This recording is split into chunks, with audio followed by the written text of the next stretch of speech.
Je suis le chemin, la vérité et la vie. Jusqu'à ce jour, cette phrase résonne encore dans ma tête comme une cloche avec cette voix grave et cette lumière qui m'avait presque rendu aveugle cette nuit-là. Il est très important pour chaque parent d'initier son enfant à suivre le véritable chemin qu'est celle de Dieu. Je répète, c'est très important. Je ne sais plus combien de temps il me reste à vivre, alors je préfère vous le dire de cette manière afin que vous compreniez dans quel pétrin je me trouve actuellement. J'ai voyagé, j'ai visité plusieurs pays sans jamais me déplacer physiquement de ma chambre. J'ai mangé toutes les variétés de ce monde sans jamais quitter ma cuisine. Vous vous demandez sûrement comment était-ce possible? Eh bien, c'était grâce à cette petite boîte de sardines. N'allez pas penser que je vous trompe, essayez plutôt d'ouvrir les oreilles afin de m'écouter pour ne pas faire les mêmes erreurs que moi, car je peux vous assurer, j'étais sur le mauvais chemin. Tout ce que je demande aujourd'hui, c'est le temps. Oui, un peu de temps afin de pouvoir me confesser, j'aimerais tout vous dire. Regardant sa mère et son frère. Maman, je te demande pardon. C'est tout ce que je saurais te demander, prie pour moi, prie pour mon âme. Tournant la tête vers son mari. Je te présente mes excuses, ne m'en veux pas. Je n'avais pas de choix. Le temps presse, il faut que je parle. Le prêtre. Parle ma fille. Confesse-toi. Merci mon père. J'y vais. L'histoire commence alors que j'avais 10 ans, je grandissais dans une petite famille modeste où la bonne éducation était notre base, le respect du prochain, l'amour et le partage. D'un père fortement protecteur, attentionné et amour, j'apprenais à vivre en harmonie avec mes 2 grands frères et aussi ma grande sœur. Et croyez-moi, en tant que cadette, je recevais tellement d'amour et de faveur que je me demande de quoi est-ce j'aurais pu me plaindre qui au final m'a plongé dans le déni. Il y a donc 2 ans qu'on venait d'enterrer mon grand-père. Il avait malheureusement laissé derrière lui 2 veuves et plusieurs enfants. Mon feu grand-père avait été un homme assez aisé. Du coup, comme tous les hommes de son époque, il avait opté pour la polygamie. Il avait donc aussi construit à chacune d'entre elles sa petite maison pour éviter certains conflits. Je ne le connaissais pas vraiment. Pour dire vrai, je l'avais aperçu quelques rares fois à la maison. Celle que je connaissais vraiment, c'était ma grand-mère, pas parce qu'elle venait constamment à la maison, non. Mais vous allez comprendre pourquoi. Ma grand-mère, la mère de mon père, était une femme de caractère qui ne se laissait pas dominer. Malgré son âge, elle avait du charisme et depuis la mort de son mari, elle était celle-là qui prenait les décisions sur certaines choses qui concernaient la famille. Tout avait commencé un jour, alors qu'elle était de passage avec son église dans la ville, elle a fait un saut à la maison pour rendre visite, mais malheureusement mes parents n'étaient pas là. J'étais avec mon frère qui prenait son bain et moi j'étais en train de visionner. Tes parents ne sont pas là, Erika? Non, ils sont sortis, grand-mère, mais il y a Kevin qui prend sa douche. Tu peux attendre. Non. Je ne suis pas venue pour m'être long. Le car m'attend et je dois partir. Tu diras à ton père que j'étais là. Salut aussi Kevin de ma part. D'accord, grand-mère. C'est ainsi qu'avant de partir, elle sortit de son sac un biscuit à moitié ouvert et me remit. Le biscuit m'a dépassé. Au lieu que ça s'écrase dans mon sac. Tiens-le. À 8 ans, quel enfant pourrait refuser le biscuit de sa grand-mère? Avec toute la joie, je pris le présent et je me mis à déguster jusqu'à la dernière miette. Grand-mère s'en alla et quelques minutes après, Kevin, qui avait terminé de prendre son bain, me demanda. J'ai entendu comme si tu parlais avec quelqu'un. Oui, c'était grand-mère. Grand-mère? Elle était là? Oui. Mais elle dit qu'elle doit repartir avec le quart de son association. C'est elle qui t'a ramené le biscuit? Mais pourquoi tu n'es pas venu m'appeler? Elle a dit que ça ne valait pas la peine. D'accord. De toutes les façons, j'ai entendu papa dire qu'on ira passer du temps avec elle pendant les vacances. Ah bon? Je n'étais jamais allée au village mais j'en mourais d'envie. J'avais envie de rencontrer mes cousins, mes cousines et aussi de vivre cette expérience nouvelle. J'ai discuté avec Kevin puis, je crois que j'étais allée jouer dans la cour. Lorsque mes parents sont revenus, je leur ai annoncé la nouvelle mais ils étaient surpris. Ta grand-mère? Quelle grand-mère? Mes grands-mères. Elle m'a même rapporté un biscuit. Erika, tu es sûre que ça va? Ta grand-mère est actuellement malade au village? Et ma mère de continuer. Nous sortons comme ça lui expédier des médicaments. J'avais beau expliquer à mes parents que grand-mère était là mais ils ne m'ont jamais cru. J'ai même montré l'emballage du biscuit comme preuve mais ils ne m'ont toujours pas cru. Ce n'est pas Kevin qui allait me sauver, au contraire il fit comprendre à mes parents qu'il ne m'a pas cru. Je ne comprends pas comment grand-mère peut arriver et repartir sans même faire une heure de temps. Je vous assure que je l'ai vu. Mon insistance m'a valu un blâme et l'interdiction d'en reparler. Mais c'est plus tard que j'avais compris que nous tous avions raison et que ce jour, grand-mère m'était apparue pas physiquement mais mystiquement. Ce jour était passé et après plusieurs autres, nous avons oublié cette discussion. Je n'ai plus vu de nouvelles sur la maladie de ma grand-mère mais je n'ai cessé de la voir ou alors de l'apercevoir si vous voulez. Je jouais dans la cour avec des voisines lorsque subitement j'ai ressenti l'envie de boire de l'eau. Je suis entrée à la maison pour me rendre à la cuisine. En m'y approchant, j'entends comme une discussion très sérieuse entre deux personnes dont les voix semblaient très matures. Ce n'est pas ce qu'on s'était dit. Tu n'étais pas censé m'abandonner. Je ne pouvais plus rester et tu le sais bien Jacqueline. Jacqueline était ainsi le prénom de ma grand-mère. Oui mais, tu ne m'as même pas dit un petit au revoir. Désolé mon amour. Mais à présent je viens te voir. Selon toi, ça suffit?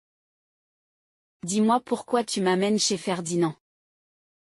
Ferdinand était le nom de mon père. Ce n'est pas ton fils? Tu veux qu'on aille où? Mais chez toi. Tu as une maison ou bien? Tu ne peux pas encore entrer à la maison pour le moment et tu le sais. Jusque-là, je ne sais pas pourquoi j'avais voulu comprendre cette discussion jusqu'à ce niveau mais un moment, je pense, ils ont senti ma présence et se sont arrêtés de discuter. Lorsque j'ai voulu par curiosité savoir qui étaient ces étranges inconnus, je suis tombée sur mon grand-père et ma grand-mère assis sur les chaises de la cuisine. Erika, me dit-elle. Approche-toi. Je n'avais pas eu peur? Je ne saurais avoir peur de ma grand-mère. Alors je suis allée vers eux. Comment tu vas? Ça va bien grand-mère. Grand-père sur la chaise ne disait rien et souriait seulement. Qu'est-ce que tu es venu chercher? Me demanda-t-elle encore. De l'eau. J'ai très soif. Attends, je te sers un verre d'eau. Elle m'a servi un bon verre d'eau, ensuite elle m'a dit. Repars jouer et ne dis pas à tes parents que tu m'as vu. D'accord. Sinon, ils vont encore se fâcher contre toi. Ne leur dis rien, d'accord? D'accord grand-mère. Je rapporterai encore des biscuits. Je ne saurais expliquer cette magie mais elle avait réussi à me convaincre de ne rien dire et c'est aussi ainsi que j'avais caché ce secret à mes parents et même à mes frères. Sauf que mon silence était une porte d'entrée pour eux. Dès ce jour, il ne se passait donc pas une journée où je ne les voyais pas. Dans la cour, dans les chambres, la salle de bain, la cuisine, ils étaient partout.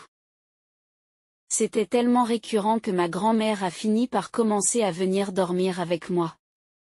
Elle arrivait aux environs de 22 heures et me racontait une histoire afin que je m'endorme. Et pour dire vrai, j'étais heureuse car j'aimais, sans toutefois comprendre. Une nuit donc, elle me parla d'un mets, elle me vanta les prouesses de ce mets en me garantissant que j'allais adorer. C'est ma spécialité. Ton père en raffolait. Dès qu'il voyait ce mets, il perdait ses sens. J'ai hâte de le goûter, grand-mère. Lorsque tu viendras au village, je te le ferai avec plaisir. Promis. D'accord, grand-mère. Il m'arrivait parfois de me faire surprendre par mes frères en train de parler seuls selon eux, mais c'est parce qu'ils la chassaient inconsciemment lorsqu'ils arrivaient. Alors, elle s'en allait pour ne plus revenir, pourtant elle n'avait pas terminé de me raconter son histoire. Pour alors passer plus de temps avec elle, j'ai commencé à mettre une pression incroyable à mon père afin d'aller au village. L'année scolaire tirait à sa fin et je devais me rassurer que les plans de mon père n'avaient pas changé et qu'on irait toujours au village. Une chance. Ou alors une malchance, il n'avait pas changé d'avis. Dès que vous avez vos bulletins, vous allez partir. Même votre grand-mère vous attend. Surtout toi, Erika. Moi aussi j'ai hâte de la revoir. Je sais. Je dormais, je pensais seulement aux vacances au village et je savais qu'elles allaient être merveilleuses. 2 semaines plus tard, nous étions sur le chemin du village, mes frères et moi. J'étais toute excitée, j'avais hâte de voir ma grand-mère et de manger son fameux mets. En quelques heures, nous sommes arrivés. Un cousin était venu nous chercher à l'agence en voiture pour nous ramener au village. En quelques minutes, la maison de grand-mère était devant nous, elle aussi toute joyeuse se tenait devant la cour en nous tendant les bras d'une bienvenue. Je fus la dernière qu'elle serra dans ses bras, elle pénétra mon âme par son regard brusquement mais rapidement. Erika, ça va? Très bien, grand-mère. Je t'ai longtemps attendue. Maintenant je vais te raconter toutes les histoires et te faire manger le mets. J'ai hâte de le manger. Tu ne seras pas déçue, ma petite? Tu ne seras pas déçue. Grand-mère nous installa donc dans des chambres, mais à mon tour, elle exigea que puisque je suis la plus petite, je dormirai avec elle. Et laissez-moi vous dire, j'étais très d'accord avec décision. Sans toutefois savoir que, je mettais en marche moi-même le processus de l'initiation qui m'attendait malheureusement. Les prises de contact avec certains cousins, les causeries avec grand-mère et les histoires qu'elle nous racontait, nous avions passé une belle soirée. J'étais convaincue que ces vacances allaient bien se passer. Alors que nous étions au salon en train d'écouter attentivement grand-mère, un bruit retentit sur la toiture, c'était comme si quelque chose avait atterri. Normalement tout le monde avait levé la tête pour regarder et on se demandait tout ce que c'était. Alors là, grand-mère avait réagi de manière étrange. Allez-y vous coucher. Il se fait déjà tard. Je n'ai même pas vu l'heure passer. Elle n'avait pas terminé de nous raconter l'histoire qu'elle nous envoyait déjà au lit. Elle réagissait nettement comme une personne qui avait reçu un signe ou qui craignait quelque chose. La seule chose que nous avions fait était de réclamer la fin de l'histoire, mais elle insista que chacun entre dans sa chambre. Erika, tu sais où tu vas te coucher? Oui, grand-mère. Voilà. Tu y vas et j'arrive. Les garçons et d'autres cousins rejoignaient les chambres et moi je suis allée entrer dans celle de grand-mère qui était en face des autres et la seule d'ailleurs. Pendant ce temps, grand-mère était en train de sortir de la maison comme si elle allait vérifier ce qui venait de tomber sur la toiture. Elle n'avait pas duré, elle est revenue et m'a trouvé couchée. Elle avait dans ses mains un truc que je n'arrivais pas à identifier pour le moment. Je pensais que tu dormais déjà? Pas encore. C'est quoi? Tu n'as pas sommeil? Pas encore. Elle s'approcha de moi, s'assit au bord du lit et déballa ce qu'elle tenait dans la main. Au départ c'était une feuille et dans cette feuille, se trouvait une poudre marronne. Elle prit une pincée avec ses 2 doigts et elle l'introduit dans sa narine droite, puis elle fit pareil avec la narine gauche. Ensuite elle me dit. Assieds-toi, je te mets aussi. Qu'est-ce que c'est, grand-mère? Tu verras, tu vas aimer. On va voyager. Je n'avais même pas eu le temps de me demander de quel voyage parlait elle à l'instant que j'étais déjà assise avec la poudre dans mes narines. Je vous assure que cette nuit, j'ai cru j'allais mourir. Je n'avais jamais éternué ainsi de ma vie.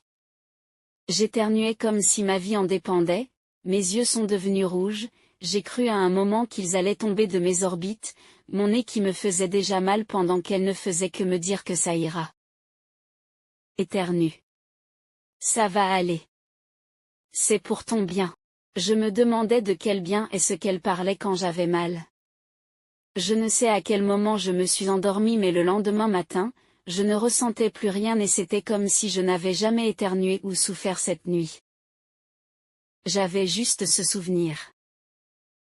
La première personne que j'avais vue c'était grand-mère, elle me dit. Je venais déjà te réveiller.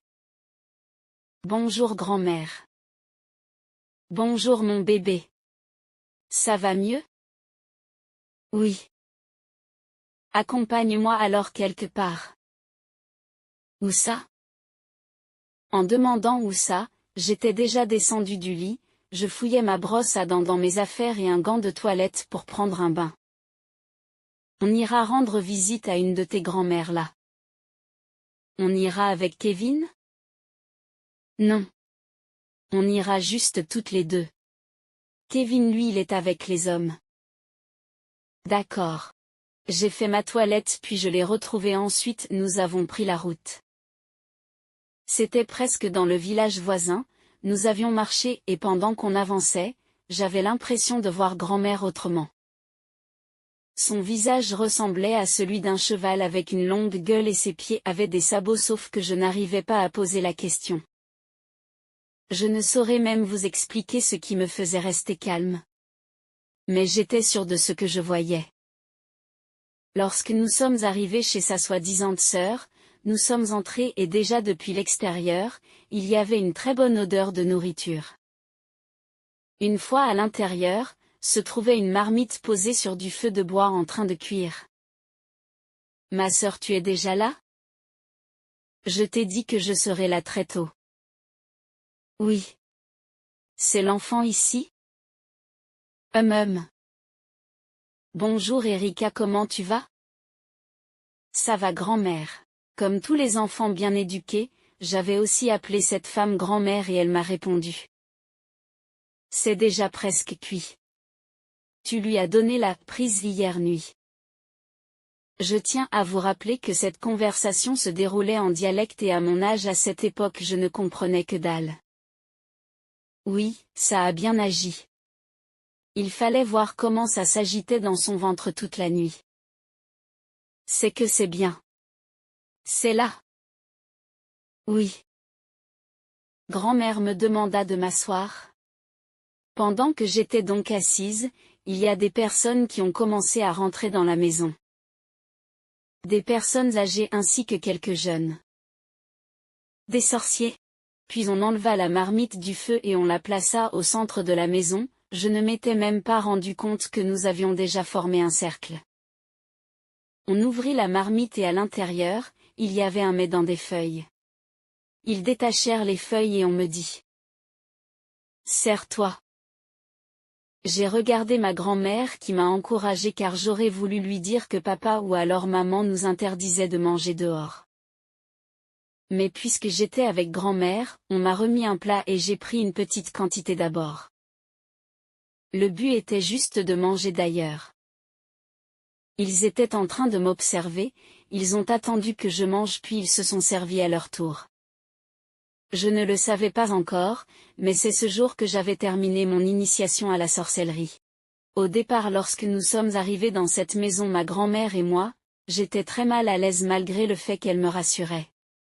Mais après avoir fini de manger, j'ai ressenti quelque chose de différent, un changement dans mon organisme et une nouvelle façon de faire les choses. Je me sentais bien dans leur présence désormais et j'irai plus loin en vous disant que je m'initiais à leur causerie. Ce qui m'a semblé bizarre c'est lorsque pour la première fois j'ai commencé à voir des choses que je ne voyais pas. Des choses comme les cornes sur les têtes de certains, des pieds en sabots, je parle surtout de ma grand-mère et des individus qui avaient des queues à leur tour. Cette fois, puisque c'était de trop et que c'était la première fois, j'ai demandé à ma grand-mère ce qui se passait. Grand-mère, est-ce que tu vois aussi ce que je vois? Oui. Ne t'inquiète pas. Tu dois déjà t'y habituer. Regarde toi-même tes jambes. J'ai regardé et moi j'avais une queue de sirène. J'ai hurlé mais ils m'ont convaincu que ce n'était rien. J'avais passé presque toute la journée avec grand-mère de ce côté-là avant de rentrer. Il était environ 18h ou 19h par là lorsque nous prenions le chemin retour.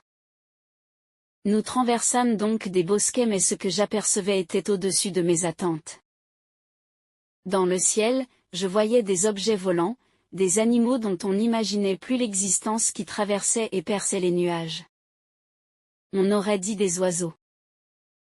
D'un autre côté, sur les arbres se trouvaient des hiboux qui ululaient à mon passage et des chauves-souris qui devant nous montraient le chemin. J'avais très peur, j'avais l'impression que ces choses allaient se jeter sur nous. Sauf que le léger sourire et la sérénité de ma grand-mère me rassuraient quelque part. Jess, tu vois, ils sont contents de t'avoir parmi nous désormais. Parmi nous? Mais comment?